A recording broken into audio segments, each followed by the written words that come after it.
Hello and welcome everybody to another episode of Books and Bytes. Great to be here. Today we're embarking on a really comprehensive exploration of Sarah C.M. Paine's Imperial Rivals, China, Russia, and their disputed frontier. Yeah, it's a fantastic book. Really dives deep. We're going to take a deep dive across the entire book, tracing Russo-Chinese relations chronologically. So, starting from the mid-19th century. Right up to the early 20th century. Exactly. And we'll be focusing on those territorial flashpoints and the shifting power dynamics between these two massive empires. And Paine's work, it really brings out some key themes, doesn't it? It does. Maybe we should lay those out up front. Good idea.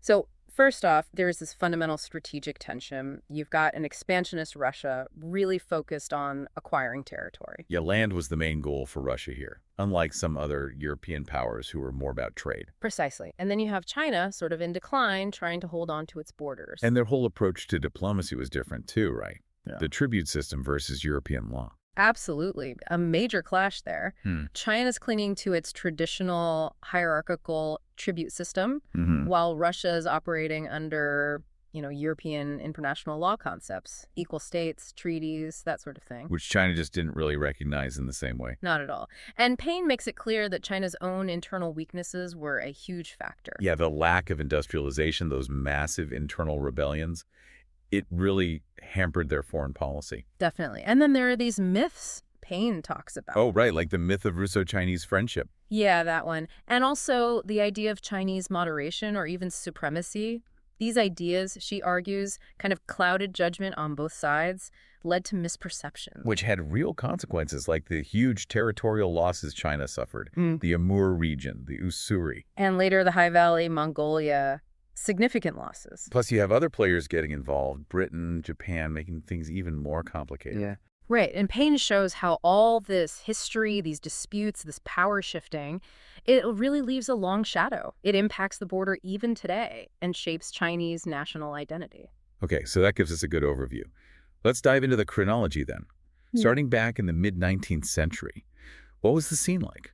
Well, in the mid-19th century, China, despite its internal issues, was still seen as, the dominant power in the Far East, culturally, historically. Kind of the established center of gravity. Exactly. But then Russia emerges as this really formidable rival. And as we said, their main interest was territory, which was a different kind of challenge for China compared to, say, the British focused on trade ports. So the core issue, right from the start, was Russian expansion versus China trying to stop it. That's the fundamental strategic conflict Paine outlines. Russia pushing outwards, China trying, sometimes weakly, sometimes more strongly, to resist. And for China, territory wasn't just, lines on a map. Paine suggests it was much deeper than that. Oh, absolutely. She emphasizes this idea that for the Chinese elite, maintaining territorial integrity was almost like a filial duty, a sacred trust. Like losing land was failing your ancestors. Kind of, yeah. It was a profound loss tied to heritage and legitimacy, much more than just losing resources or strategic position. Paine uses the analogy of, the U.S. losing everything east of the Mississippi, that kind of fundamental sense of loss. Wow. That really puts it in perspective. And it challenges that idea of China being eternally unchanging. It does. It also connects to that myth of Chinese moderation you mentioned. Right. How does Paine challenge that? Well, she suggests looking at it from the perspective of the non-Han peoples living on China's expanding borders. Their experience might not have felt very moderate. A different viewpoint entirely. Yeah. And then there's the flip side, that myth of Russo-Chinese friendship. All smiles in public, but different thoughts behind the scenes. Pretty much. Lots of formal diplomatic language about friendship, but Paine shows the underlying reality was often quite troubled. Suspicion, misunderstanding. Like the Russian internal documents she cites. Exactly. They reveal a pretty cynical view of China. Phrases like desiring that which belongs to others or describing Chinese behavior as unfathomable. Not exactly friendly. So formal platitudes masking deep distrust. Definitely. And adding to the confusion was this fundamental difference in diplomatic systems. The tribute system again. Can you unpack that a bit more? How did it actually work? Sure, it was hierarchical. Foreign entities were expected to come to the Chinese court, perform rituals like the kowtow, present tribute. basically acknowledging China's superior status. So it wasn't about negotiation between equals. Not in the European sense. It was about maintaining cosmic order, managing relationships with barbarians. There was no concept of equal nation states under international law. And face meant something different too. Right. Paine links it closely to lineage, ancestry, Han identity, not quite the same as the European idea of national dignity or prestige. So diplomatic signals could be easily misread. It's like they were playing different games on the same board. You could say that. And China was playing its game while dealing with massive internal problems. Mid-19th century weaknesses. Yeah, unindustrialized, facing huge revolts like the Taiping Rebellion, Muslim uprisings. The Qing dynasty was really struggling. Which obviously weakened their hand dealing with foreign powers. Tremendously. Yeah. And Russia at the same time was growing stronger, more assertive. The balance of power was clearly shifting. Okay, so that's the context. Now let's focus on a specific area, the Amur River region. Why was Russia so interested in the Amur? A lot of that drive came from one man, Nikolai Muravev. He was the governor general of Eastern Siberia. Right, the ambitious one. Very. He saw the Amur River as absolutely vital for Russia's strategic position. He was worried, actually, about the British. Worried the British would swoop in. Yeah, he thought if Britain realized how navigable the Amur was, or the strategic value of Sakhalin Island, they might try to seize the area and effectively cut off Russia's Pacific access. So it was partly defensive in his mind, or preemptive? A mix of both, probably. Expansionist, definitely, but also framed in terms of securing Russia against rivals. Yeah, and what was China's actual control like there at the time?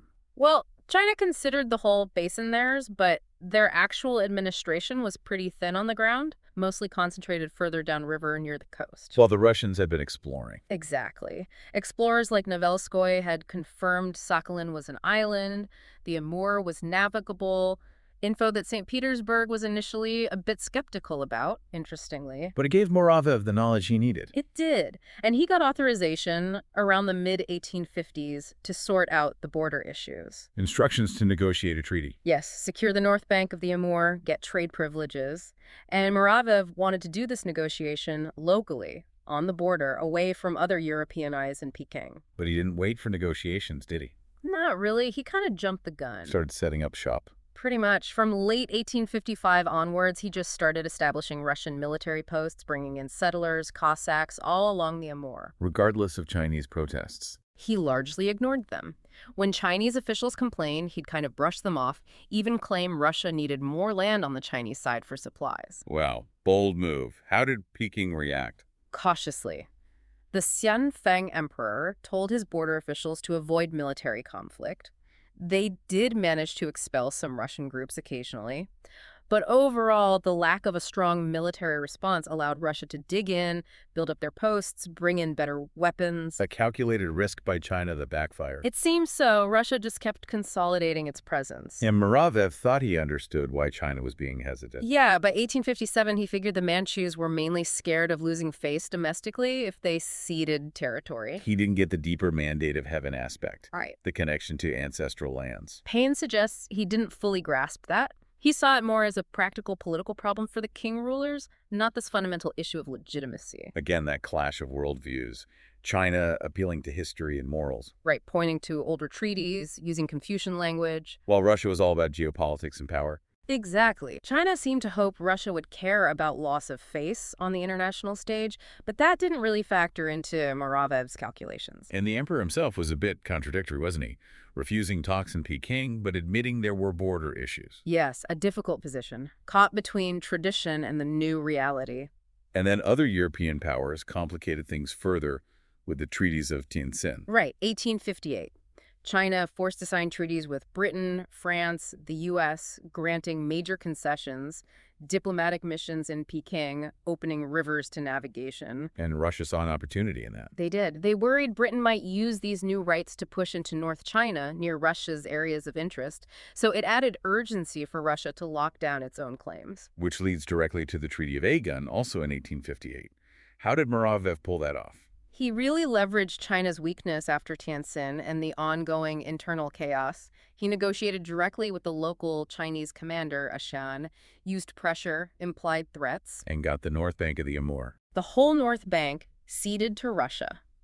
Interestingly, Paine notes some Chinese officials tried to spin it as temporary, an act of Chinese generosity allowing Russia temporary use. Shows how deep the disconnect was. And Paine also mentions a lack of basic geographical knowledge in Peking. Yes, quite startling. High officials admitting they had no real idea where the borderlines Russia was proposing even were. That couldn't have helped negotiations. Definitely not. It weakened their position considerably. So a gun was a huge win for Russia. But that wasn't the end of the story for that border region. We get the Treaty of Peking in 1860. Right, and even bigger territorial losses for China this time. What was the immediate context for that one? This was right after the Second Opium War, or the Anglo-French War. British and French troops had actually occupied Peking. A moment of extreme weakness for the Qing dynasty. Absolutely. And Russia's envoy, Nikolai Ignatov, is there, a very shrewd diplomat. He saw another chance. He definitely did. Russia's main goal now was the coastal region east of the Ussuri River. Why that specific area? Security concerns again. Ignatov argued that if Britain got naval bases there, they could dominate the whole coast, threaten Russian Siberia. Did the Chinese push back at all? They tried. They reminded Ignatov of the concessions at Igun and Tientsin, but he was relentless. And China didn't have much leverage with foreign troops in their capital. None at all. In fact, they'd made things worse by arresting and mistreating British and French envoys earlier. Which led to the burning of the Summer Palace. Exactly. A disaster that further weakened them. And Ignatov cleverly stepped in, positioning Russia as a helpful mediator between China and the Anglo-French. Playing both sides. Essentially, yes. Offering to help negotiate with the Europeans while simultaneously pressing Russia's own demands on China. Ruthless diplomacy. Very effective, though. By timing it perfectly, Ignatov got China to formally recognize the Treaty of Agun. So cementing the Amur border. Yes. And crucially, China ceded all the territory east of the Ussuri River to Russia as well. Which is Vladivostok and that whole coastal strip. That's the one. A massive gain for Russia, giving them that Pacific coastline they wanted. So these three treaties, Agun, Tientsin, Peking, they were really transformative. Absolutely. A watershed moment. For the European powers, it signaled the end of the old tribute system. China was forced into the European system of sovereign states, defined borders. And for China. A period of profound national humiliation. Losing those vast territories, especially the Amur and Ussuri regions, became deeply ingrained in their historical narrative. Symbols of failure, weakness, foreign aggression. Particularly Russian aggression. Yes. And what's striking, Paine points out, is that the Russians at the time seemed almost oblivious to the resentment they were creating. They thought they were doing China a favor. Some narratives suggest that, yes, protecting China from other Western powers, acting in China's best interest, a completely different interpretation of events. A total disconnect in perception. Okay, let's move forward a bit. The next major flashpoint Paine discusses is the High Crisis, or Kolja Crisis. Let's set that off. That was in the 1870s and early 80s. It started with a huge Muslim uprising in Xinjiang, in China's far west. Which destabilized the whole region. Massively. It really weakened Chinese control there. Yeah. Huge violence, population displacement, created instability right on Russia's border in Central Asia. So Russia got concerned about its own security. Naturally. And the response in 1871 was to militarily occupy the Hai Valley, a key part of Xinjiang. What was their justification? They said it was temporary, just to restore order, protect their border until China could reassert control. But China was having internal issues at the time, too. Yes, the emperor had died, there were power struggles at court, which made a quick Chinese response difficult. And then this figure, Yakubek, emerged. Right. He was a leader in the uprising who managed to carve out his own independent state, a Khanate, in Turkestan. Which was a problem for both Russia and China. Potentially, yes. A strong, unified state there could threaten both empires. Russia actually engaged with him diplomatically for a while. But eventually, China did manage to put down the uprising. They did, under General Sun Tong-tang, a major military campaign. And then they asked for the High Valley back. Understandably, yes, which led to more negotiations. And the first attempt was the Treaty of Levadia in 1879. Correct. Negotiated by a Chinese envoy named Cheng Hu, and it was a disaster for China. Why? What were the terms? Very unfavorable. Russia kept large parts of the High Valley, got extensive trade rights across Xinjiang and Mongolia, plus a big indemnity payment from China. Why did Cheng Hu agree to that? Ignorance? Pressure. Probably a mix. Paine suggests he might not have fully understood the geography or the implications, combined with maybe institutional failings back in Peking and perhaps Russian pressure. So how did the Chinese government react when they saw the treaty? Outrage. Widespread opposition. Officials were furious about the territorial losses, the trade concessions, which seemed totally one-sided, the border changes. The indemnity must have stung, too. Oh, yes. And that traditional mindset kicked in, again, resistance to compromise, especially such a bad one. No. So the court refused to ratify Levadia. Putting pressure back on Russia, Exactly. They had to renegotiate. which led to the Treaty of St. Petersburg in 1881. A better outcome for China. Much better, relatively speaking. Tseng Chitse led the Chinese delegation this time, a much tougher negotiator. How did he manage it? He played skillfully on Russia's desire for stability, their concerns about international face, maybe even the threat of renewed conflict. So China got more territory back. Yes, most of the High Valley was returned, though not all, and the indemnity was reduced. Still concessions, but far less than Levadia. And this was significant because It was really the first time China had successfully pushed back against a major European power and forced them to revise a treaty significantly in China's favor. what allowed them to do that? A few things. China's military position was stronger after defeating the rebels. They could credibly threaten force. Russia, meanwhile, had its own problems. Recently fought a costly war with Turkey, financial worries, diplomatic issues in Europe. So Russia maybe didn't want another conflict right then. Probably not. And Paine suggests Russia also learned some lessons, like the risks of letting local officials go rogue and the sheer difficulty of projecting power across that vast frontier. Interesting. So a qualified success for China there. Now let's shift focus again to the late 19th, early 20th century. Russia turns its attention back to Manchuria and Mongolia. Yes, this next phase is really kicked off by the Sino-Japanese War of 1894-95. Where China was badly defeated by Japan. Decisively. It showed everyone just how weak China's military still was, and it really shifted the power balance in East Asia towards Japan. And Russia got involved afterwards. Yes, in the Triple Intervention, Russia, France, and Germany pressured Japan to give back the Liaodong Peninsula, which Japan had won from China. Why did Russia do that? Ostensibly to protect China, but really to advance their own interests. As a reward, Russia pressured China into granting the concession for the Chinese Eastern Railway across Manchuria. Ah, the CER. That was hugely strategic for Russia, wasn't it? Absolutely. It gave them a shortcut across Manchuria to Vladivostok and their Pacific territories. And they argued it was part of an anti-Japanese alliance with China, signed in 1896. But the railway wasn't just about transport, was it? No, it was about projecting power, economic penetration, securing access to a warm water port eventually. That was a major Russian goal. How did Japan see it? As a massive threat. Russian control growing right on their doorstep, potentially cutting off their own access to the continent. And Russia didn't stop with the railway. No. In 1898, they went further and secured a lease on the Liaodong Peninsula themselves, the very territory they'd forced Japan to give back, including the strategic harbor of Port Arthur, or Lushan. Which seemed like a betrayal of the 1896 alliance with China. It certainly looked that way. And then came the Boxer Uprising in 1900. Russia used that as an excuse to occupy Manchuria. They did. Sent in troops, ostensibly to protect the railway and Russian citizens, but then they just stayed. Despite promises to withdraw. Repeated promises. They kept delaying, trying to cut separate deals with China to legitimize their presence, ignoring international pressure. And there were reports of terrible atrocities by Russian troops against Chinese civilians during this occupation. It sounds like relations were hitting a new low. Definitely. Deepening mistrust. And all of this Russian expansion was setting them on a collision course with Japan. Leading to the Russo-Japanese War, 1904-1905. What were the key triggers? Well, Russia's relentless push into Manchuria, their growing influence in Korea, which Japan saw as vital to its security, these were major factors. Russia underestimated Japan. Hugely. They had this kind of racial disdain for Asiatics, believed in their own civilizing mission, and simply didn't think Japan could stand up to them militarily. Plus, weak leadership in Russia, logistical problems. And the result was a shock. A massive shock. Russia was decisively defeated on land and at sea. What were the consequences for Russo-Chinese relations? Russia lost most of its influence in Manchuria.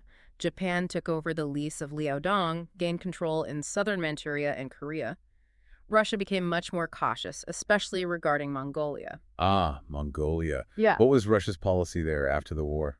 It became a bit contradictory. They started supporting Mongolian movements seeking autonomy or separation from China. undermining Chinese control. Yes, while still officially recognizing Chinese suzerainty over Mongolia. It was a balancing act. Meanwhile, China was trying to strengthen its own administration in Mongolia. Right, introducing reforms. But these often met with local resistance, which Russia then exploited. So Russia actively encouraged Mongolian autonomy. They did. It led to agreements like the Russo-Mongolian Agreement in 1912, a Russo-Chinese Declaration in 1913. Culminating in the tripartite Kyoto Conference in 1915. Exactly. That conference formally established Mongolia's autonomous status, still under Chinese suzerainty, but with significant Russian influence guaranteed. So Russia lost Manchuria but gained leverage in Mongolia. In a way, yes, a shift in focus. Okay, nearly there. What about the impact of the Russian Revolution and Civil War? How did that change things? Well, obviously, the collapse of the Tsarist regime and the chaos of the Civil War drastically weakened Russia's position in Asia for a time. Less ability to project power? Much less. And Mongolia itself went through a period of shifting allegiances, invasions, eventually ending up with a Soviet-aligned government. And the Soviets renounced the old Tsarist treaties. They did, publicly.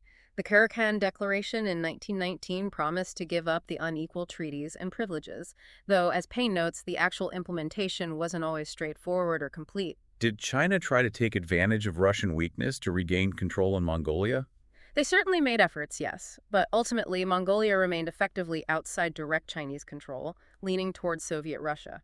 So, looking back across this whole sweep of history covered in the book, what are the biggest takeaways? The long-term consequences? I think the most obvious is the enduring legacy of the territorial disputes. Even though borders were later formally demarcated, that history of loss and perceived injustice remains potent, especially for China. And the complete reversal in the power dynamic. Absolutely. From an expanding Russia facing a declining China in the 19th century to today's situation, which is, well, arguably the reverse in many ways. An imploding Soviet Union followed by a Russia facing challenges versus a rising, unified China. And that sense of national humiliation in China, tied to those territorial losses, it's still a factor. Paine argues strongly that it is. It shapes national identity, foreign policy perspectives, and definitely influences how China views its relationship with Russia and the world. So, summing up our deep dive into Paine's Imperial Rivals, we've seen this long, often tense strategic rivalry. Russia pushing, China resisting, often unsuccessfully. Yeah, driven by Russian territorial aims, complicated by that fundamental clash of diplomatic culture's tribute system versus European law. And shaped massively by power imbalances, especially China's internal weaknesses in the 19th century. And the constant theme of territory, borders, sovereignty running through it all. For me, some aha moments were really understanding the role of those myths. Paine talks about how perceptions shaped reality. Yeah, that was insightful. Also, seeing the internal Russian drivers for expansion, not just external factors. And China's real struggle to adapt its ancient system to this new world order imposed by Europe. Right, and just the sheer resilience of both these massive empires, surviving incredible internal turmoil while still engaging in this rivalry. And for you, the listener, hopefully you can see how understanding this complex history is just so vital for making sense of today's world. The Russia-China relationship is central to global geopolitics. And its current form didn't just appear out of nowhere. It's built on this long, complicated past. Which brings us to a final thought for you to mull over. Considering these historical cycles, expansion, contraction, the shifting balance of power we've tracked, and looking at the world today, what might the future hold? Yeah, what could be the next chapter for the Russo-Chinese border, or their interactions in Central Asia and beyond, given this history? Something to think about. What are the echoes of the past telling us about the possibilities for the future?